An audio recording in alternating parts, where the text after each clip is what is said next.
turadduna ila alamil ghaibi wasyahadah fayunabbi'ukum bima kuntum ta'malun. Jadi mati itu bahasa Arabnya dulu tadi. Jadi kalau Sudul Imam dulu ngartikan khosiro rugi, hasiro kecewa. Apa kata Sudul Imam dulu, yarwi anil Imam al-Bukhari kalau nggak salah itu, man lam yasma asanidana faqad khasira wa hasira.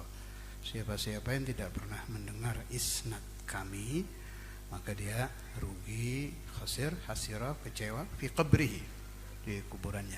Ya, boleh kapan-kapan saya bacakan isnad ya, tapi nggak janji kapan. Kalau bulan depan ada takdir di Indramayu, ingatkan. Saya baca satu isnad musalsal dari saya sampai ke Sudul Imam, terus sampai Imam Bukhari, sampai ke Rasul sallallahu alaihi wasallam. Kalau itu penting itu. Walau marrah, penting. Walau marratan fil umri.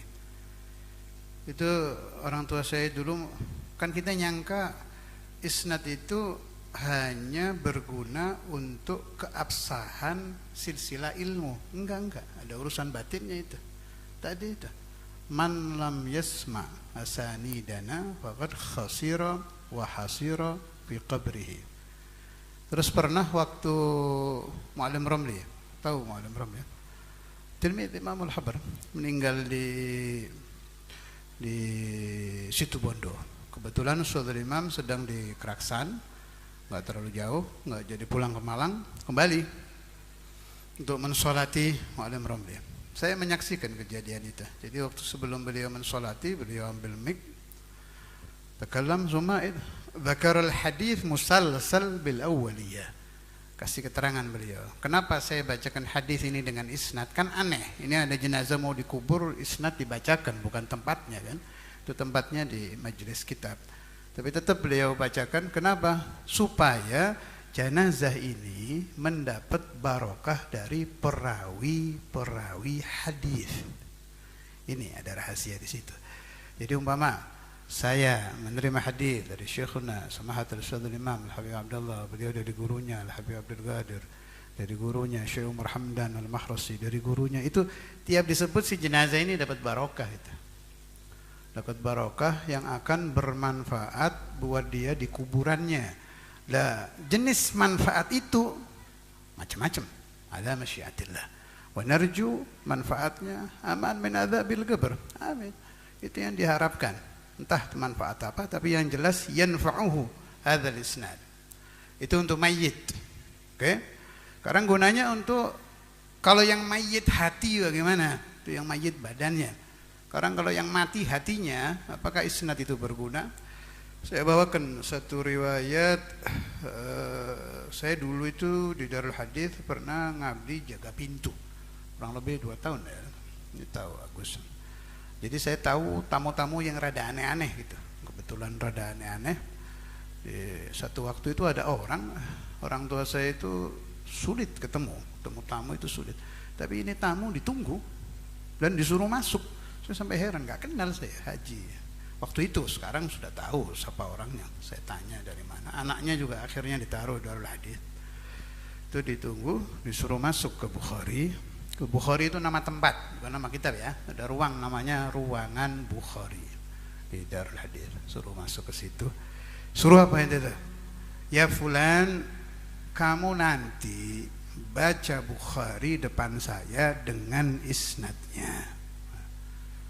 Kenapa? Supaya rohani kamu lebih terbuka. Ini nggak tahunya ini orang itu bisa ketemu Habib Abdullah lewat ruhani. Ngerti ketemu lewat ruhani ya, bertemu lewat batin, ruh berruh, bukan jasadan di jasadin loh, jangan salah paham, itu yaqadah namanya. Bertemu ruhani itu pertemuan ruh dengan ruh, dan bukan fata morgana seperti orang jatuh cinta kelihatan kekasihnya di depan, itu khayal. Itu jenis fata morgana seperti orang di padang pasir yang sedang kehausan, dia kelihatan telaga, dia lari, dia jatuhnya di pasir. Telaganya tidak ada, itu fata morgana. Dia sangka nyata tapi tidak ada. Itu bukan ruhan biruh. Pertemuan ruh dengan ruh ini dalilnya liqa'u Rasulullah sallallahu alaihi wasallam bi Sayyidina Jibril. Sayyidina Jibril dari alam lain namanya alamul malakut. Nabi Muhammad dari alamul ajsad. Kalau orang tanya dalil, apa dalilnya? Ruh ketemu ruh. Rasulullah sallallahu alaihi wasallam 6.666 ayat Al-Quran itu dalil pertemuan ruhani. Semua terjadi. Sayyidina Jibril min alamil malakut wa nabiyuna Muhammad sallallahu alaihi wasallam min alamil ajsad. Si orang tadi disuruh membaca satu hadis Bukhari pakai isnad. Sebab siapa-siapa yang membaca hadis Bukhari depan Ustadzul Imam waktu itu dengan pakai isnad akan menambah keterbukaan alam ruhani. Maknanya membaca isnad itu perlu meskipun satu kali. Insyaallah saya diingatkan, nanti saya bacakan sekali aja. Yang ahli isnad kakak saya Habib Muhammad, cuma lagi nggak keluar. Tuh senang pakai an. Kalau saya an Rasulillah, jadi an Rasulillah sallallahu alaihi wasallam langsung ke atas saja. Bab ininya nggak kuat otaknya, berat ngapalkan isnad itu. Jelas ya, jadi membaca isnad itu beda. Kalau itu sih beda. Kalau saya ngasih isnad di YouTube, ya bisa sih. Tapi asrornya beda. Kalau itu beda. Harus ada liqa kalau itu sih. So, mad dalil. Ini orang Bandung sukanya nanya-nanya dalil. Mad dalil. Dalilnya Nabi Muhammad ketemu malaikat Jibril langsung, gak lewat YouTube. Iya, langsung.